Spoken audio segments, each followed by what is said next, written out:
ఈరోజు law and order పరిస్థితి ఎలా ఉందంటే, వాళ్ళ సొంత పార్టీకి చెందిన రాజ్యసభ సభ్యుడు విజయసాయి రెడ్డి గారు, ఆయన జగన్మోహన్ రెడ్డి చేసిన అవినీతిలో A2, అదే విధంగా ఆ పార్టీలో ఉన్న ప్రధాన కార్యదర్శి ఆయనే ఫోనే ఎవరో దొంగలిచ్చారంటే ఇంకా ఆంధ్ర రాష్ట్ర పరిస్థితి ఎలా ఉందో ప్రజలందరూ ఒకసారి ఆలోచించాలి.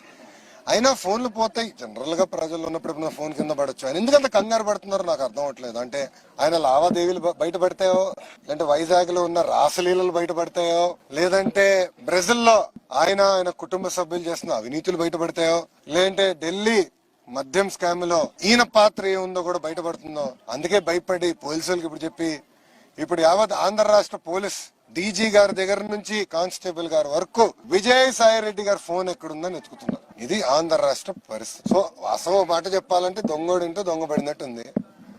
అది తీసుకుని నేను దొంగ కాదు సమాజం అంతా దొంగలంటే చాలా చాలా బాధాకరం. ఆయన ఎందుకని కంగారు పడుతున్నాడు నాకు తెలియదు. అవన్నీ కూడా బయటకు వస్తే మంచిది. ఫోన్లో ఏమేమి ఉందో అవన్నీ కూడా బయటకు వస్తే ప్రజలు కూడా తెలియాల్సిన అవసరం ఉందని నేను భావిస్తున్నాను. హాయ్ ఫ్రెండ్స్, మా టుడే టుమారో యూట్యూబ్ ఛానల్ చూస్తున్నందుకు చాలా థ్యాంక్స్. మరిన్ని లేటెస్ట్ వీడియోస్ కోసం వెంటనే సబ్స్క్రైబ్ చేయండి. అలాగే ఈ బెల్ ని కూడా రింగ్ చేసేయండి. మా నోటిఫికేషన్స్ అన్ని మీ మొబైల్లో వస్తాయి.